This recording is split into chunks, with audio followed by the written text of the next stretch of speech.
সত্য ও শান্তির পথে। নিজে পড়া আল্লাহ আমার রব, এই রবি আমার সব। আল কোরআনের পথ, এই পথই আসল পথ।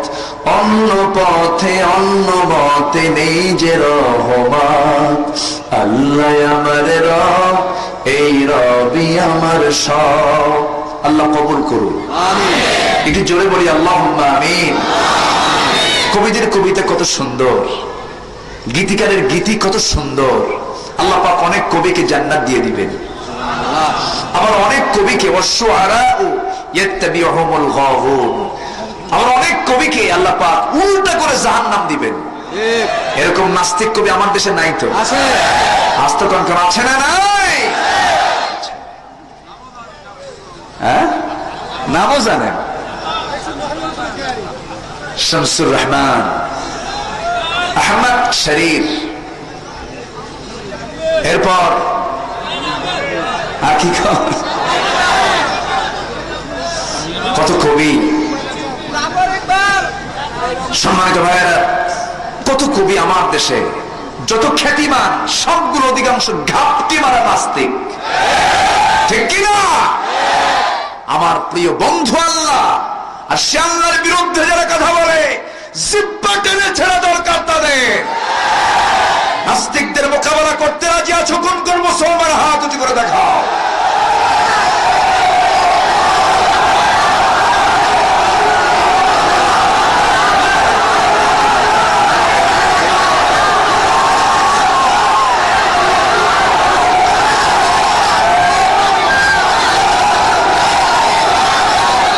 আল্লাহ সবার হাতকে কবুল করুন, জোরে বলি আমিন, আরো জোরে আমিন।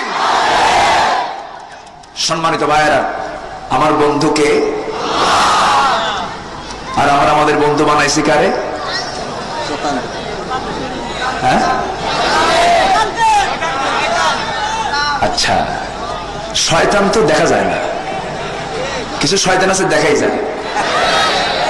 الذي يوسوس في صدور الناس من الجنة। তাহলে মানুষ নাই? মানুষ আছে না? নাই, আছে।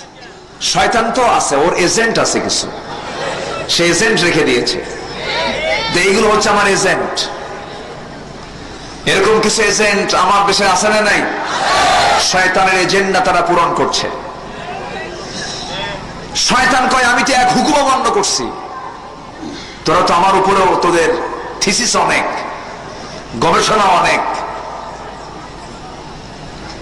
নাস্তিক চেতনা লালনকারী আমার দেশে বহু শিক্ষক নামের কলঙ্ক কিছু নরপশু আছে না? নাই, আছে। তার সঙ্গে আমার সম্পর্ক থাকতে পারে?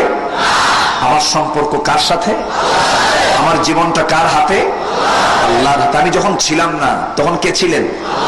আমি যখন আসছি তখনও কে আছেন? আমি যখন থাকবো না পৃথিবীতে তখনও কে থাকবেন? আল্লাহ থাকবেন। আমার বন্ধুগণ, আল্লাহ বলছেন, বান্দারে তোর তো কোনো অস্তিত্ব ছিল না, আমি তোকে অস্তিত্ব দান করেছি। অনস্তিত্ব থেকে, নিষ্প্রাণ থেকে প্রাণ দিয়েছি।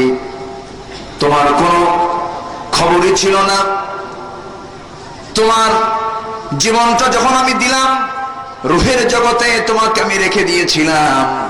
এক ফোঁটা নাপাক পানিকে আল্লাহ রাব্বুল আলামিন সক্রিয় করে দিলেন। সে এক ফোঁটা নাপাক পানির ভিতরে আল্লাহ রাব্বুল আলামিন 20 থেকে 30 কোটি শুক্রাণু রেখে দিয়েছেন।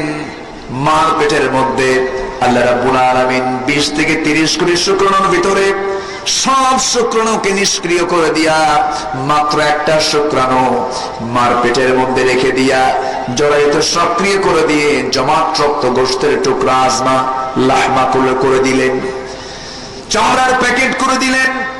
এত সুন্দরতার সূক্ষ্ম সৃষ্টি, সূক্ষ্মতার নিপুণ সৃষ্টি, এমন সুন্দর করে সৃষ্টি করলেন, এমন সুন্দর করে প্যাকেট করলেন মার পেটের ভিতরে। চোখ দিলেন, কান দিলেন, নাক দিলেন, মুখ দিলেন, হাত দিলেন, পা দিলেন, সব কিছু কমপ্লিট করে মার পেটের মধ্যে রেখে দিলেন। সে জায়গায় খাওয়ায় দিলেন আল্লাহ পাক আমাকে মুখ দিয়া না নারী দিয়া? মুখ দিয়া না তার দিয়া? কেন তার দিয়ে খাওয়ালেন? এই জন্য খাওয়ায় দিলেন বান্দারে, ওই মার পিঠের ভিতরে আমি তোর মার মাসিক অসুখ যে বন্ধ করে দিয়েছিলাম, আমি চাই না তোর মুখ দিয়ে সেই খাবারগুলো চলে যাক, কারণ ওই মুখ দিয়ে তুই পৃথিবীতে আসবি আর আমার নামের জিকির করে বলবি আলহামদুলিল্লাহি রাব্বিল আলামিন। আর সেই মুখে আজকে কত বাজে কথা, ঠিক কিনা? কত মিথ্যা কথা, কত অর্থহীন কথা, কত মিথ্যা সাক্ষী, কত মিথ্যা রায় আছে না নাই? আমার রাসূল বলেছেন, যে ব্যক্তি দুই চোয়ালের মধ্যস্থিত বস্তু জিহবা এবং দুই উরুর মধ্যস্থিত বস্তু গোপনাঙ্গের হেফাজত করবে, আযমানু লাহুল জান্নাহ, আমি তার জন্য বেহেশতের জামিন হয়ে যাব। চিন্তা করুন রাসূলের থিওরিটা কি। আজকে মানুষের এই জিহ্বা দিয়ে, জিহ্বার সবচেয়ে মিসইউজ বেশি হচ্ছে। যে ব্যক্তি জিহ্বার লাগামটা ধরতে পারবে, জিহ্বাকে সংযত করতে পারবে, আল্লাহর কসম সে আল্লাহর সবচেয়ে বড় বন্ধু হতে পারবে। কিন্তু আজকে মুখ দিয়ে যা আসে আমরা তাই করি। বিশেষ করে রাজনৈতিক মঞ্চে উঠলে তো কথাই নাই, আছে না নাই? না, এটা করা যাবে না। আবার এই মুখ দিয়ে কত হারাম খাদ্য খাওয়া হয়। মদের বোতল তো আমার দেশে নাই, মদের বোতল আছে? আচ্ছা, মাদক দ্রব্য আছে?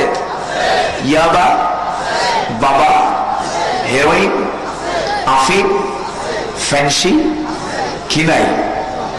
সব মান্না সালোয়া নাকি? সব মান্না সালোয়া।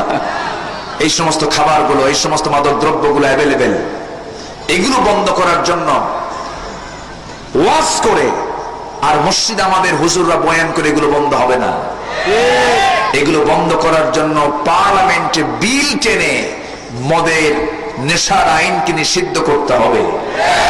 আগে আইনটাকে নিষিদ্ধ করতে হবে। আইন রেখে এগুলো বন্ধ হবে না। ওয়াজ করে এগুলো বন্ধ হবে না। ওয়াজ তো জীবনে কম হলো না। এদেশে যিনি ওয়াজের উপকার, যিনি তাফসীর জগতের সম্রাট, যুগের পর যুগ যিনি এদেশের মানুষকে কালিমার কথা শোনালেন, তাওহীদের দাওয়াত দিলেন যুগের পর যুগ, আজকে তো সেই লোকটা এত কিছু করার পরেও আজকে তাকে চারশিকের দেওয়ালে বন্দী করে রেখেছি আমরা, ঠিক কিনা? আমরা তো এদেশের নাগরিক। সম্মানিত ভাইয়েরা, আমরা শব্দ হয়তো বললাম, হয়তো আপনি বলবেন কেন বললাম? ইচ্ছাই হোক আর অনিচ্ছাই হোক, আমরা কোন দেশের নাগরিক? কোন দেশের নাগরিক? আচ্ছা, নাগরিক যদি হয়ে থাকি, আমার প্রাইম মিনিস্টার আমি কাকে বলবো? কাকে বলবো? তাকেই বলতে হবে। যে দেশের নাগরিক আমাকে তাকেই বলতে হবে, মেনে নিতে হবে। সম্মানিত বন্ধুগণ, এই কথা স্পষ্ট, এই কথা সত্য। নির্যাতন, জুলুম, অত্যাচার এটি যত তীব্র থেকে তীব্রতর হবে, ইসলাম কায়েম তত সহজ হয়ে যাবে। এই লক্ষণ খারাপ না, এই লক্ষণ ভালো। বলি আলহামদুলিল্লাহ। তবে এটাও সত্য, ইসলামকে নিয়ে, কোরআনকে নিয়ে, আলেমদেরকে নিয়ে যারা নাচবেন, অবশ্যই তাদের ধ্বংস, নির্বার্য, নির্বার্য, নির্বার্য। ইসলামকে কেউ নির্মূল করতে পারবে না, ইসলাম নির্মূল হবে না। ইসলাম ছিল, আছে, থাকবে। থাকবে না? থাকবে। আমার আল্লাহ ছিলেন, আছেন, থাকবেন। আমার বন্ধুকে আসতে কবেন না, আমার বন্ধুকে আল্লাহ পাক। সেই মুখ দিয়া কত বদনেশা করা হয়। কিছু কিছু বুড়া চাচা আছে, 90 বছর 80 বছর বয়স, বিড়ির টান দেয় কি সুখ টান, এমন টান দেয়, এক টানে ধোয়া 3 তলা পালায় পাঠায়, আছে না কিছু? এগুলো করা যাবে না। এই মুখের হক আদায় করতে হবে কার জিকির দিয়া? আসতে কবেন না, কার জিকির দিয়া? আবার জিকিরের নামেও আমার দেশে আছে কিছু, কি বলবো, জিকিরের নামে আছে আমার দেশে কিছু শোডাউন। কি যে জিকির, গতকাল কি দেখলাম কোথায় যেন ভাটি দরবার না উজান দরবার, যাই হোক, তো দেখি যে সেখানে জিকির করছে একজন, সামনে দিকে ডিগবাজি মারতেছে। মনে মনে ভাবলাম এই ডিগবাজি তো এটা প্র্যাকটিস ছাড়া সম্ভব না। ডিগবাজি কিন্তু সহজে দেওয়া যায় না, দুই হাত রেখে পরপর ডিগবাজি, এটা বিশাল যোগ্যতার দরকার। ও দেখি স্টেজে উঠে, এত বড় স্টেজ, ওই জায়গা থেকে শুরু করলো ডিগবাজি মার, ওই জায়গায় শেষ করলো। এটা 100% ভণ্ডামি। শুধু শক্ত লাঠির বাড়ি দরকার, পিটুন একখান জুত মতো দিলে সব আর বুজুর্গি সব শেষ হবে। আসতে পাবেন না, জোরে ঠিক কিনা? এগুলো ভণ্ডামি, এগুলোর সাথে আমাদের কোন সম্পর্ক রাখা যাবে? আমার সম্পর্ক হবে কার সাথে? আমার ওলি, আমার বন্ধু, আমার প্রিয়, আমার বন্ধু, আমার ওলি কে? আল্লাহ পাক, আল্লাহ রাব্বুল আলামিন এতটাই আপন, এতটাই তিনি আমার প্রিয়, কারণ আমার জীবনের সবচেয়ে প্রিয় হলো আমার হার্ট, আমার জীবনটা আমার প্রিয়। এই জীবনটা আল্লাহ তাআলার নিয়ন্ত্রণাধীন। এই রূহ কার নির্দেশে চলে বলেন? আসতে বলবেন না, কার নির্দেশে চলে? আল্লাহ রাব্বুল আলামিন সুন্দর করে বলছেন, ইয়াসআলুনাকা আনির রূহ কুলির রূহু মিন আমরি রাব্বি। হে রাসূল, আপনাকে রূহ সম্পর্কে প্রশ্ন করা হবে, আপনি বলে দেন রূহ তো কারো নির্দেশ মানে না, রূহ নির্দেশ মানে কার? আসতে বলবেন না, কার? আল্লাহর নির্দেশ মানে যখন সময় হয়ে যাবে, আল্লাহ পাক দায়িত্ব দিয়েছেন আজরাইলকে জান কবজের জন্য। ওয়ান্নাজিআতি গারকা ওয়ান্নাশিতাতি নাশতা। কসম সেই ফেরেশতার, যে ফেরেশতা মানুষের শরীরে হাবুডুবু খেয়ে টেনে টেনে হেঁচড়ে হেঁচড়ে তার রূহটা বের করে আনবে। আমি আপনি কেউ থাকবো না, সবাই আমি আপনি চলে যাব। আমার রূহ যিনি নিয়ন্ত্রণ করেন তার কাছে আমাকে হাজিরা দিতে হবে। আল্লাহ পাক আমাকে আপনাকে আবার জিন্দা করবেন, বিচার করবেন কে? আমার বন্ধুকে। আল্লাহ পাক আমার বন্ধু, তিনি আমার বিচার করবেন। কিন্তু আল্লাহকে যদি আমি বন্ধু মনে করতে চাই, জীবনের সকল জায়গায় আমাকে হুকুমগুলো মানতে হবে কার? আসতে বলবেন না, হুকুমগুলো মানতে হবে কার? বিধান মানতে হবে কার? আল্লাহ পাকের। আল্লাহ রাব্বুল আলামিন সুন্দর করে কত হুকুম দিয়েছেন কোরআনে কারীমের ভিতরে, অনেক মুহকাম সম্পর্কিত আয়াত আছে, নিষেধের কথা আছে, আদেশের কথা আছে। সে অসংখ্য কথাগুলোর মধ্য থেকে আমি কিছু কথা আমি উপস্থাপন করতে চাই। আল্লাহ রাব্বুল আলামিন যেমন এক জায়গায় বলছেন, ইন্নাল্লাহা ইয়া'মুরু বিল আদলি ওয়াল ইহসান ওয়া ইতা'i যিল কুরবা ওয়া ইয়ানহা আনিল ফাহশাই ওয়াল মুনকারি ওয়াল বাগি ইয়া'iযুকুম লা'আল্লাকুম তাযাক্কারুন। জোরে বলুন আল্লাহু আকবার, আর জোরে বলুন আল্লাহু আকবার। আল্লাহ রাব্বুল আলামিন আদলের অর্ডার দিয়েছেন, ইহসানের অর্ডার দিয়েছেন, এবং সমস্ত কাজ, খারাপ কাজগুলোকে বর্জন করার জন্য নির্দেশ দিয়েছেন। আমার বন্ধুগণ, আজকে সমাজের ন্যায় বিচার না অন্যায় বিচার? আজকে সমাজে আমরা দেখতে পাচ্ছি ন্যায় বিচার না অন্যায় বিচার? ন্যায় শাসন না থাকলে তো ন্যায় বিচার আমরা পাবো না। আর ন্যায়ের শাসন আমরা তখনই মনে করব যখন জমিনে থাকবে কার বিধান? কিসের বিধান? কোরআনের বিধান। কোরআনের বিধান না আসা পর্যন্ত দলীয়করণ বন্ধ হবে না, স্বজন প্রীতি বন্ধ হবে না, আত্মীয়করণ বন্ধ হবে না। নিজের দলের জন্য এক বিধান, অন্যের দলের জন্য আরেক বিধান, এটা বুঝি বাংলাদেশে নাই? আজ তো কোন আছে না? নাই। এগুলো বন্ধ হবে তখন যখন সমাজে প্রতিষ্ঠা হবে কার বিধান? আল্লাহর বিধান। আমার রাসূল বসে আছেন মসজিদে নববীতে, একটি সুপারিশ আসলো তার দরবারে। হযরত ওমর ফারুক সুপারিশ নিয়ে আসলেন, এসে বলেন, ইয়া রাসূলুল্লাহ, আমি আপনার কাছে একটা সুপারিশ নিয়ে এসেছি। কি সুপারিশ? সম্ভ্রান্ত পরিবারের একটা মেয়ে চুরি করে ধরা পড়েছে, শুনেছি তার বিরুদ্ধে রায় হয়েছে, তার হাত কাটতে হবে। হাত কাটলে কেমন হয়? মেহেরবানি করে সম্ভ্রান্ত পরিবার মনে করে আপনি তাকে একটু মাফ করে দেন। রাসূলের চোখ রক্তিম আকার ধারণ করলো, রাসূল ক্ষেপে গেলেন, রেগে গেলেন। আমার নবীজি ক্ষেপে গিয়ে রেগে গিয়ে বললেন, ওরে ওমর, তোমার দারাজ কণ্ঠ কোথায় চলে গেল? আজকে তুমি জেনে রেখে দিও, আজকের এই বৈঠকে এমনটা যদি হয়ে যেত মুহাম্মাদের কন্যা ফাতিমা চুরি করেছে, প্রমাণ হয়েছে, আমি রাসূল এই সংবাদ জানলে পরে আমি আমার মেয়ে ফাতিমাকে সবার সামনে নিয়ে আসতাম, আমি নিজে বাবা হয়ে আমার মেয়ের হাতটা কেটে দিতাম। আল্লাহু আকবার বলেন, আরো জোরে আল্লাহু আকবার। এটাই হচ্ছে আদাল, এটাই হচ্ছে সঠিক বিচার। এটা কার হুকুম? আসতে বলবেন না, কার হুকুম? আল্লাহ পাকের হুকুম। সম্মানিত ভাইয়েরা, সম্মানিত বন্ধুগণ, শাসক ছিলেন হযরত ওমর ফারুক রাদিয়াল্লাহু তাআলা আনহু। তার এক নম্বর বন্ধু কে ছিলেন? আসতে বলবেন না, কে ছিলেন? এবং তিনি বিচার করেছেন কি দিয়া? আসতে বলবেন না, কে দিয়া? কোরআন দিয়ে। কি শাসক তিনি ছিলেন! জুমার খুতবা দিচ্ছেন। কিসের খুতবা? জুমার খুতবা। খুতবা শুরু করবেন, এমন সময় এক নাগরিক সামনে থেকে দাঁড়ায় বলে, আমিরুল মুমিনিন জুমার খুতবা বন্ধ করে দেন। কেন? আমার প্রশ্ন আছে। কি প্রশ্ন? প্রশ্ন হলো,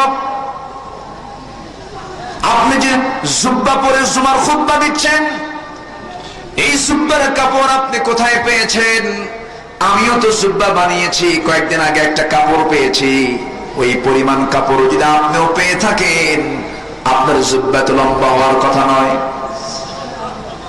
এই জুব্বার কাপড়ের হিসাব না দেওয়া পর্যন্ত আমি আপনাকে খুতবা পড়তে দেব না। হযরত ওমর তখন অর্ধ পৃথিবীর শাসনকর্তা, শুধু চোখের একটা ইঙ্গিত মেরে দিতেন, তরবারে যে তার গর্দান উড়ে যেত। হযরত ওমর ক্ষমতার মিসইউজ না করে, পাওয়ারের মিসইউজ না করে চুপ মেরে দাঁড়ায় থাকলেন। তার ছেলে দাঁড়ায় গেল তার পক্ষে। ছেলে দাঁড়িয়ে বলছে, প্রশ্নকারী মুসল্লি নাগরিক, আপনি যে প্রশ্ন করেছেন সেই প্রশ্নের জবাব আমার বাবার হয়ে আমি দিয়ে দিতে চাই। কয়েকদিন আগে যে সুব্বার কাপড় আমরা ভাগে ভাগে পেয়েছিলাম, আমার আব্বাও যতটুকু পেয়েছেন, আমিও ততটুকু পেয়েছি, আপনিও ততটুকু পেয়েছেন প্রশ্নকারী। কিন্তু আমার বাবা লম্বা মানুষ, ওই কাপড় দিয়ে আমার বাবার জুব্বাটা হয় না, শর্ট হয়ে যায়।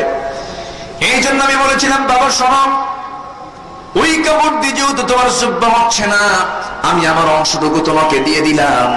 আমার অংশটুকু জোড়া দিয়া আমার বাবা 2টা কাপড় জোড়া দিয়ে তিনি একটা জুব্বা বানিয়ে নিয়েছেন। ওই নাগরিক, ওই মুসল্লি আস্তে করে মাথা নিচু করে বসে গেছেন। হযরত ওমর ফারুক আস্তে করে তাকে আবার বললেন, ও মুসল্লি, আবার তুমি আমার সামনে দাঁড়িয়ে যাও।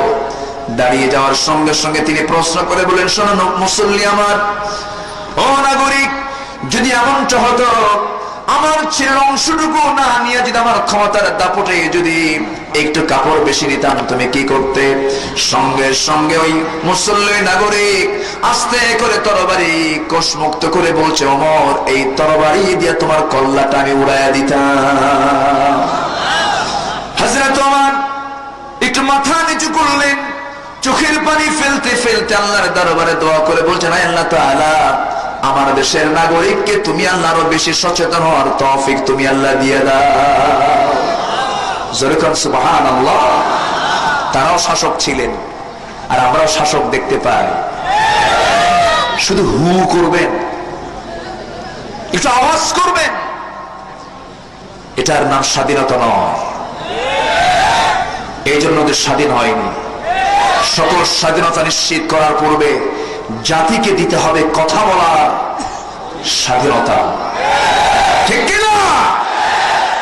আজকে গোটা জাতি বাকরুদ্ধ, কথা বলতে পারে না। কথা বলা সকল দরজা বন্ধ রাখা হয়েছে। সম্মানিত বন্ধুগণ,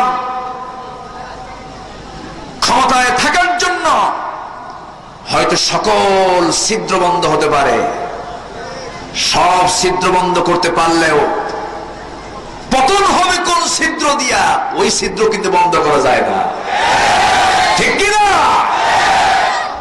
পারে নাই ফেরাউন, পারে নাই নমরুদ, পারে নাই আবু জেহেলরা, পারে নাই অনেক জালিম শাসক, পেরেছে? পারে নাই। জুলুম করে জুলুম শাহী স্থায়ী কখনো হতে পারে না। জুলুমের পতনের জন্য কে যথেষ্ট? আসতে বলবেন না, কে যথেষ্ট? আল্লাহ যথেষ্ট। আমার কথায় মনে হয় রাগ করছেন আপনারা, কষ্ট পাচ্ছেন? অনেক ওয়াজ আছে, অনেক কথা আছে, কথা বলবো আস্তে আস্তে। শুনতে রাজি আছেন তো? এবছর আমার এটাই শেষ মাহফিল এলাকায়। আমি জেলা ভিত্তিক মনে হয় নোয়াখালীতে এবছর আমি বেশি প্রোগ্রাম দিয়েছি, মনে হয় বেজার হয়েছেন আপনারা। এরপরে অনেকের মন সন্তুষ্ট করতে পারি না, হুজুর আপনি আমার কথা রাখলেন না। যাই হোক, সম্মানিত বন্ধুগণ, আমার বন্ধু যদি আল্লাহকে মানাতে চাই, আল্লাহর সকল আদেশ আমরা মানতে রাজি আছি? সবাইকে মানতে রাজি আছি? আমি 10টা আদেশের কথা বলবো আর 8টি নিষেধের কথা বলবো কোরআনের আলোকে, একটা একটা করে। সবাই ধৈর্য সহকারে শুনবেন। সবাইকে শুনতে রাজি আছেন? আল্লাহ পাক সবাইকে শেষ মোনাজাত পর্যন্ত থাকার তৌফিক দান করুন। জোরে বলি আল্লাহুম্মা আমিন। সম্মানিত ভাইয়েরা, 1 নম্বর আদেশ হচ্ছে তোমার আনুগত্য হবে হলো দুজনের। এক হচ্ছেন কে? আসতে বলবেন না, কে? নাম্বার 2 হচ্ছেন নবীজুনা মুহাম্মদ সাল্লাল্লাহু আলাইহি ওয়াসাল্লাম। আল্লাহ রাব্বুল আলামিন বলেন, সূরা আরাফে বলছেন, ইত্তাবিউ মা উনজিলা ইলাইকুম মির রাব্বিকুম ওয়া লা তাত্তাবিউ মিন দুনিহি আউলিয়া। জোরে বলুন আল্লাহু আকবার। তোমার রবের পক্ষ থেকে যা নাযিল হয়েছে তার তোমরা ইত্তেবা করো, আর এটা বাদে অন্য কোন বন্ধুকে তোমরা গ্রহণ করে নিও না।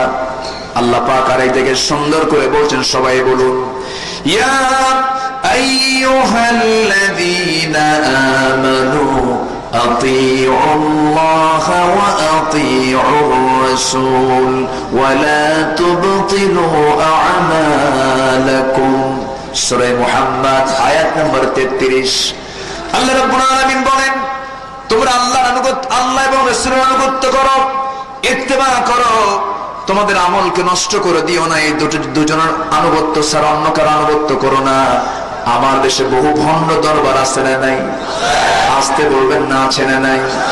সেই সমস্ত দরবারে গেলে পরে শিরকের ছড়াছড়িও আছে না নাই? মাজারে ফুল দেওয়া আছে না নাই? বিশাল মাজার, চতুর্দিকে ফুল দিয়ে সাজানো, মনে হয় ওরা বালাখানা বানাইছে, যেন মনে হয় যেন। এবং কিছু কিছু কবরে এসি লাগিয়েছে, আছে না নাই? এসি লাগানো কবর। সম্মানিত ভাইয়েরা, ইসলাম যদি রাষ্ট্রীয় পর্যায়ে থাকতো, সবগুলো ভেঙ্গে মাটির সঙ্গে সমান করে দেওয়া হতো, ঠিক কিনা? আজকে শিরকের ছড়াছড়ি। আমি তো মক্কা মদিনা ঘুরেছি, দেখেছি অনেক। শুধু আমার রাসূলের মাকবারা ছাড়া কোন সাহাবীর, বাকিল গরকাত, বাকি কবরস্থানে যত সাহাবী আছেন শুয়ে, 10,000 সাহাবী শুয়ে আছেন, কোন সাহাবীর কবরের কোন চিহ্ন নাই। আর তুমি কোন ভণ্ড যে তোমার কবর উঁচা করে ব্যবসা করে করবে তুমি? এটা আমরা সহ্য করতে পারবো না। ব্যবসা আছে না নাই? মাজারে মাজারে ব্যবসা আছে না নাই? আছে। আবার কিছু পাগল চলে যায় খাসি নিয়া, গরু নিয়া। যারা গরু নিয়ে যায় তারা আরেক গরু, গরু নিয়ে চলে যায়, হ্যাঁ গরু চলে গেছে। যে যিনি কবরে শুয়ে আছেন তিনি তো নাই, ওর আশেপাশে যেগুলো থাকে সেগুলো হচ্ছে সন্ত্রাস। মোষগুলো তো এরকম বাগানো, 2-3 ইঞ্চি মোটা, ভিটামিন সমৃদ্ধ মোষ। এই সমস্ত শয়তানগুলোর সামনে যে শীত হয়ে পড়ে বলে, বাবা পর পর 7টা মেয়ে নিলাম ছেলের আশায়, খালি মেয়ে হও। আমার কি কপালে, দেখো তো আমার কপাল, আমার কি কপালে ছেলে টেলে আছে? এই ভণ্ড চোখ বন্ধ করে থাকে, কিচ্ছু কয় না, অনেকক্ষণ ধরে দম ধরে থাকে, কোনো আওয়াজ নাই। এদিকে বলে, বাবা কথা কও, বাবা কথা কও। অনেকক্ষণ পরে বলে, যা। কি কথা বুঝতেছেন কি? যা। ছেলে মানে বুঝাইয়া দিল যে আমি এতক্ষণ রুহের জগতে ছিলাম, খবর পাইছি, এলহাম আসছে, তোর কপালে ছেলে আছে। সম্পূর্ণ ভণ্ডামি, সম্পূর্ণ দুষ্টামি। ওই দুষ্টামি ভণ্ডামি ছাড়বে, পিছনে দরকার পিটন, পিছনে দরকার কি? পিটন। কিন্তু জানেন, ওই সমস্ত মাজারের টাকা নেতার পকেটে যায়, ওরা বন্ধ করবে না তো? ওখান থেকে কিছু কমিশন নেতার পকেটেও যায়। খেতে থাকেন, খেতে থাকেন, হজম হবে না। বানরকে দেখতে গেছে দর্শক, এক দর্শক নিয়ে গেছে বেল। কি নিয়ে গেছে? বেল নিয়ে গেছে। বেল দিছে, চট করে নিয়ে, কোনো কথা নাই, মুখের মধ্যে দিয়ে পেটের মধ্যে ঢুকলো না হয় সহজে, আর বের হচ্ছে না। দারুণ যন্ত্রণায় আছে বানর। অনেক কষ্ট কইরা বেলটা বের হয়েছে। এখন দর্শক যখন তাকে কোন খাবার দিতে যায়, দিছে কলা একজন, এবার কলাটা হাতে নিয়ে আগে পিছনে নাই। কি কথা কি বুঝতেছেন? আগে পিছনে নাই, এজন্য আগে মাপে এটা কি ঠিক আছে কিনা। যদিও কথাটার উদাহরণটা যদিও একটু হলেও হয়তোবা নন ব্যালান্স হলো, কিন্তু বলতে বাধ্য হলাম, মেপে মেপে খান, বেহিসেবে খায়েন না, ঠিক কিনা? হজম হবে না। এখন মেপে মেপে খাবে কেমনে? উৎসাহ দেওয়া হয়, ঘুষ খান, কিন্তু একটু কম কম খান, বেশি করে খায়েন না, এটা সহনীয় মাত্রায় খান, একটু কম কম খান। যেটা অল্প হারাম সেটা বেশিও হারাম, অল্প হারাম। সুদের 1 টাকা মার সঙ্গে 70 বার জেনা। আসতে কম কেন? আরো জোরে কন, আরো জোরে। আমার দেশে সুদ আছে না নাই? ঘুষ আছে না নাই? জেনা আছে না নাই? এগুলো কি আল্লাহর আদেশ না নিষেধ? আদেশ না নিষেধ? নিষেধ। আল্লাহ পাক এগুলো আদেশ করেননি। সম্মানিত বন্ধুগণ, প্রথম আদেশ হচ্ছে আল্লাহর এবং রাসূলের আনুগত্য করো। আমার বন্ধুগণ, নাম্বার 2 হলো নামাজ আদায় করো, নামাজ কায়েম করো। নামাজ আদায় করবে, নামাজ কায়েমের সংগ্রাম করবে না। নামাজ কায়েমের সংগ্রামকে তুমি পছন্দ করবে না, তুমি মুনাফিক নামাজি। কি নামাজি বলেন? মুনাফিক নামাজি। আমার দেশে বহু মুসল্লি আছে যারা 5 ওয়াক্ত নামাজ পড়ে, নামাজ কায়েমের সংগ্রামে তারা বাধা দেয়। বহু নামাজি আছে নামাজ পড়তে পড়তে কপাল কালো বানা ফেলেছে, আলেমদের বিরুদ্ধে তারা স্লোগান দেয়।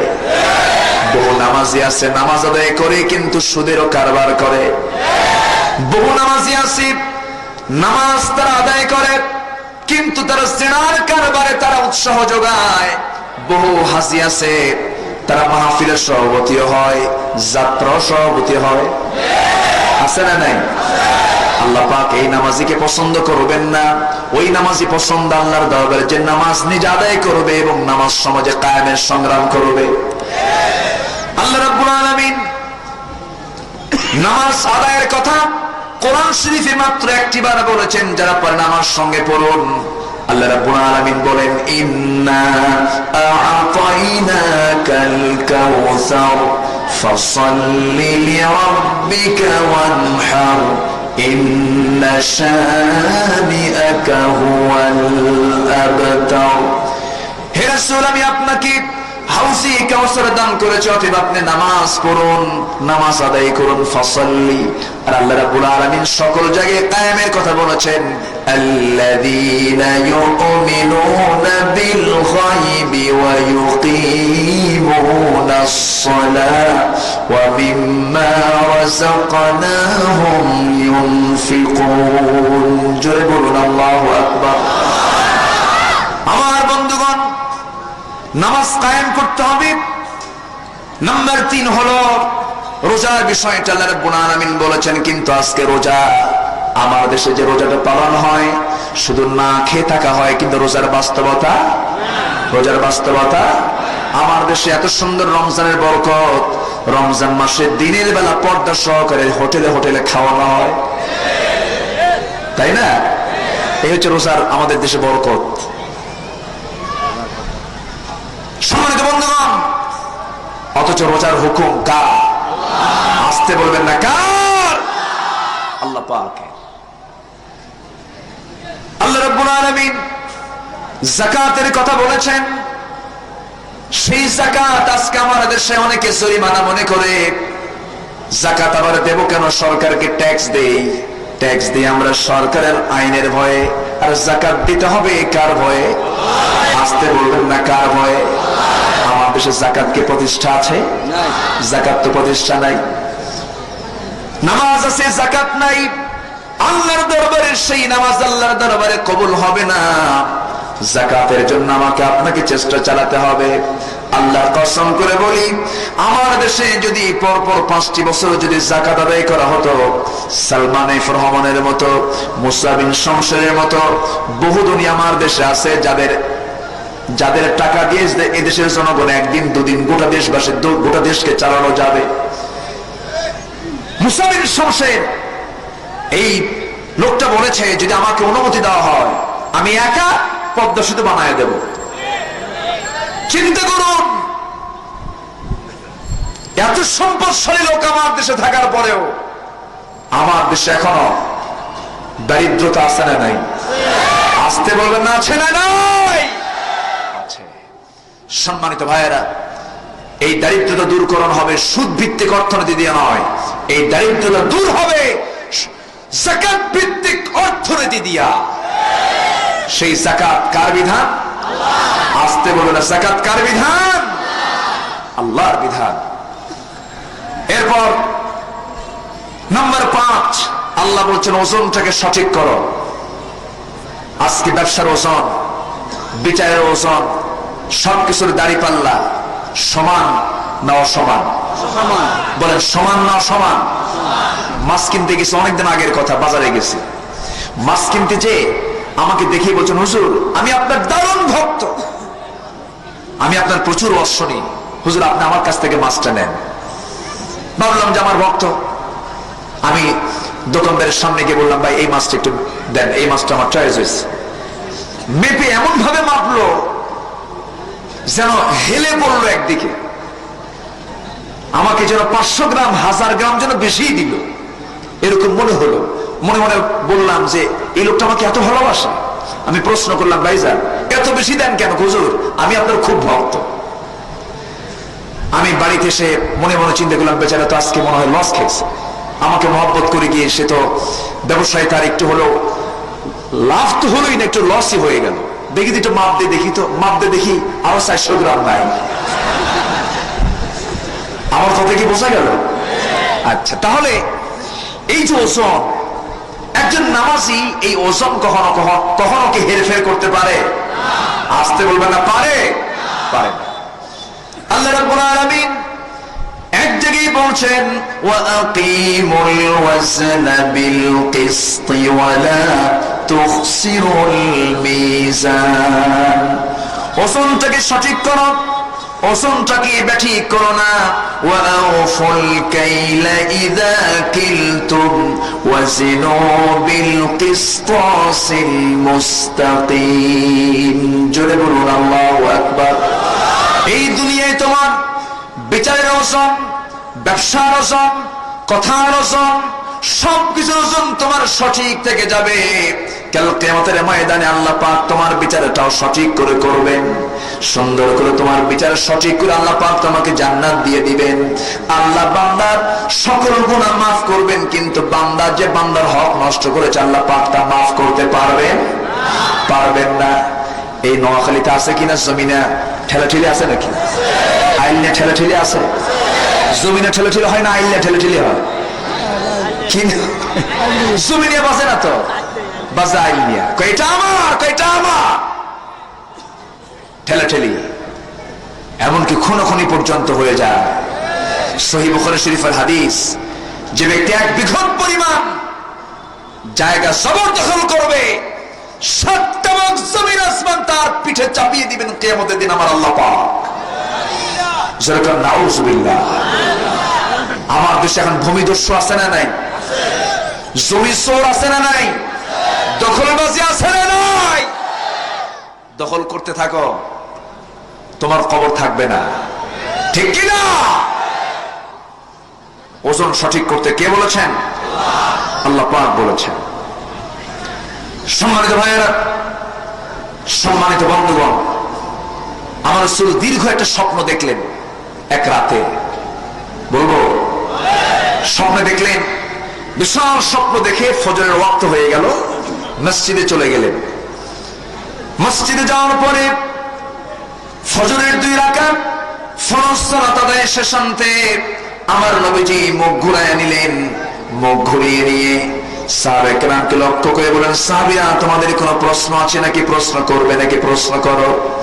সাহাবায়ে কেরাম বলেন, ইয়া রাসূলুল্লাহ, আপনি মনে হয় কিছু বলতে চান। রাসূল বলেন, আমার কিছু কথা আছে, হুজুর আমরা কোনো প্রশ্ন করব না, আপনি বলেন।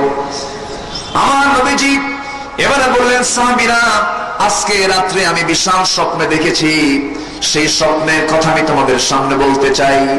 নবীদের স্বপ্ন মিথ্যা না সত্য? মিথ্যা না সত্য? দলিল না এমনি কথা? দলিল। নবীদের স্বপ্ন হলো দলিল। আমার আপনার স্বপ্ন কখনো দলিল হতে পারে না। আমার আপনার স্বপ্ন সত্য হতে পারে, মিথ্যা হতে পারে, কিন্তু নবীরা যে স্বপ্ন দেখেছেন সম্পূর্ণ সত্য স্বপ্ন তারা দেখেছেন, কারণ আল্লাহ তাদেরকে দেখিয়ে দিয়েছেন তাদের এটা ওহী। যেরকম ইব্রাহিম আলাইহিস সালাম স্বপ্নের মধ্যে দেখেছেন, ইন্নী আরা ফিল মানামি আন্নী আযবাহুক, হে আমার কলিজার টুকরার সন্তান ইসমাইল, আমি স্বপ্নের মধ্যে দেখতে পেলাম আমি তোমাকে জবাহ করছি। এবার সন্তান মুস্কা হাসি মেরে বলে, বাবা তুমি আমাকে এমন কথা বলে তুমি আমাকে ভয় দেখাচ্ছ নাকি? আমি ভয় পাওয়ার বান্দা নই, আমি হতাশ হওয়ার বান্দা নই।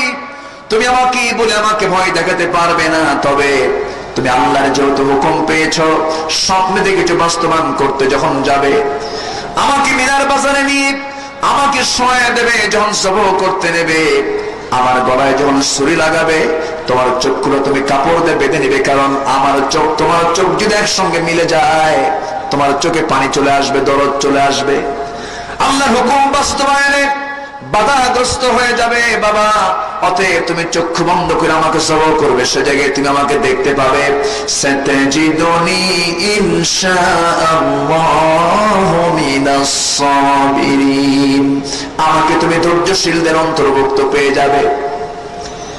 দেখেছেন ইউসুফ আলাইহিস সালাম স্বপ্নের ভিতরে, ইন্নী রাআইতু 11 কাওকাবান ওয়াশ-শামসা ওয়াল-কামারা রাআইতুহুম লি সাজিদিন।